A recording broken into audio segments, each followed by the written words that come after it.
Part 2 about bringing old things into your home. It not only applies to bringing things into your home, but when you're looking for a home, make sure you know the history of that home.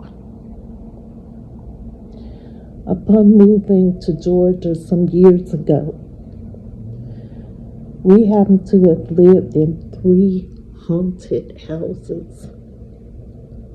The first one was an apartment, and my kids, the first time we moved here, my kids were younger. They were maybe about 6 or 7. Well, 2 of my kids were born here. We left and then we came back. But we moved into an apartment way up in North Macon. And my children would tell me that they kept saying like an Indian chief. That's the way they described it, as an Indian chief at their door at night. And then my oldest son, which was, well, he was able to explain himself much better than the younger kids. He said he saw 2 glowing eyes. I say, are y'all sure you're seeing what you're seeing?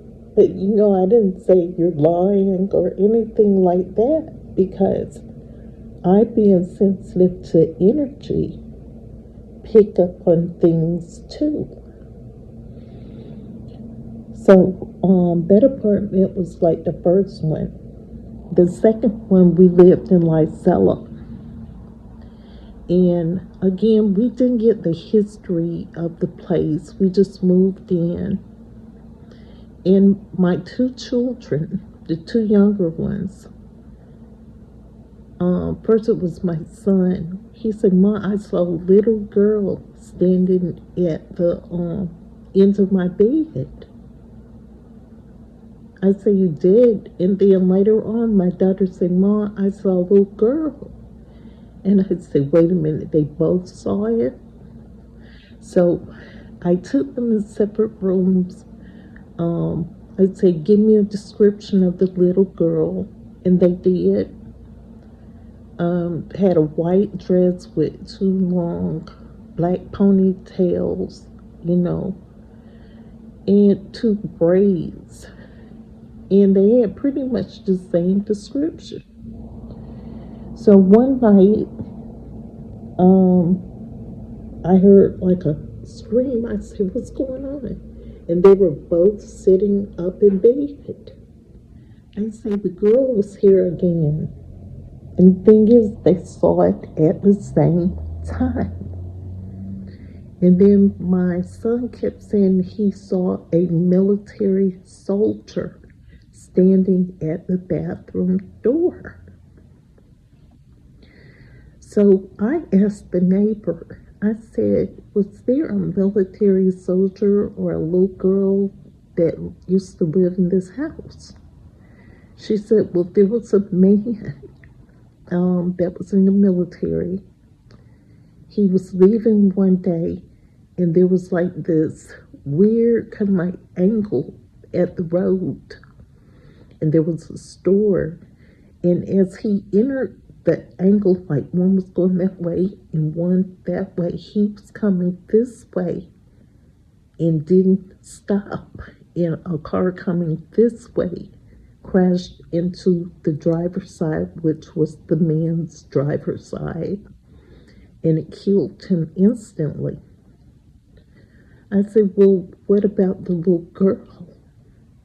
She said, "I don't quite remember a little girl, but see, when we first moved to the house in Lysella, we noticed like there was a pink bike over in the woods, a little girl's bike.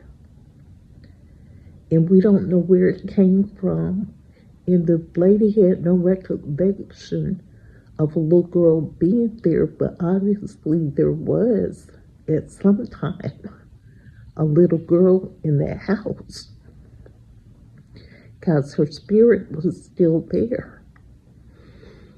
And another strange thing that happened in the house one night, we had never had any like roaches, like those big flying roaches in the house. Like, some people call them palmetto bugs. But one night my husband had gotten up and he was in the kitchen. And we heard like, I guess, noise, and the kids and I, we jumped up, we ran in the kitchen, turned on the lights. And I said, "What are you doing standing in the dark?" He said, "It's giant roaches in here. It's giant roaches." And we're looking around. We didn't see anything. He said, "Turn off the light. Turn off the light." So we turned off the light. And he was like, we thought he was going crazy. And we turned on the light real quick. And honest to God, we saw like tons of these palmetto roaches. And then all of a sudden, they disappeared. It was so strange. And then we moved into another house on the inner city. We had moved because we thought it was just too far out to live in like Zella. And it was hard to get to things then. And eventually we moved to this house on 4th Avenue, this place called Bellevue. And at first we didn't realize it was behind like a graveyard. And we didn't get the history of the neighborhood again.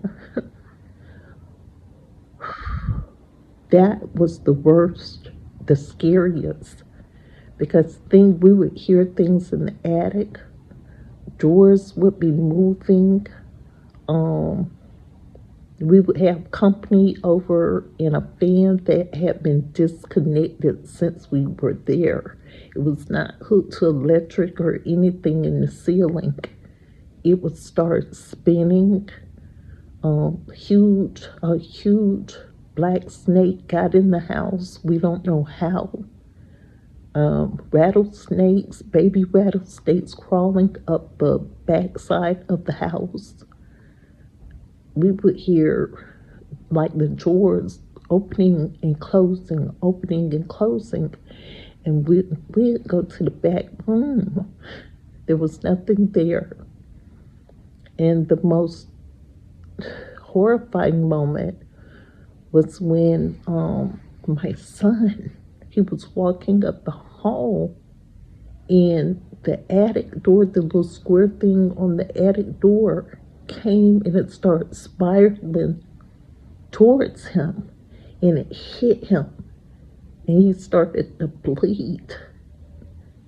The door of the attic fell to the floor, and then it set itself up against the wall.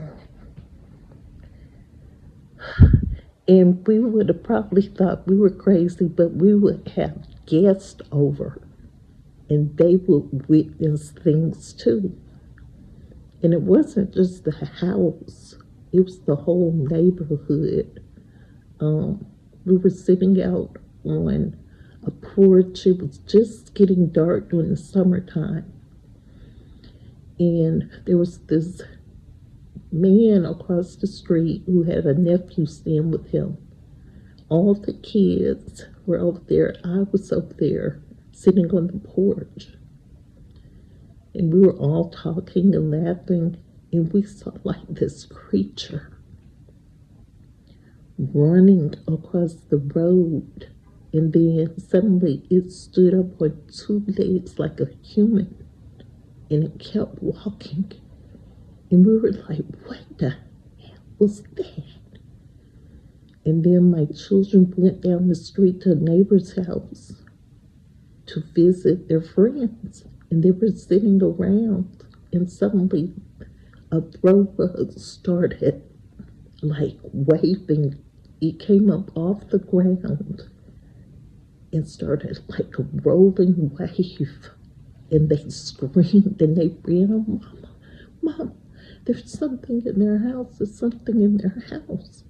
So it wasn't just our house, it was other houses in that same neighborhood that was haunted.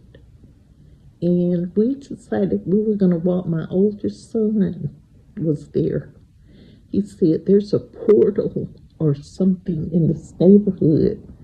So we walked and we found a graveyard, a burnt down house, and there was a well, y'all, like a water well.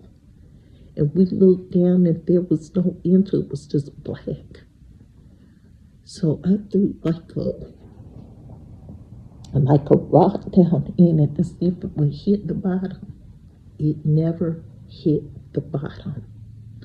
So, you guys, if you ever move into a house or even an apartment, know the history of it because it could be haunted.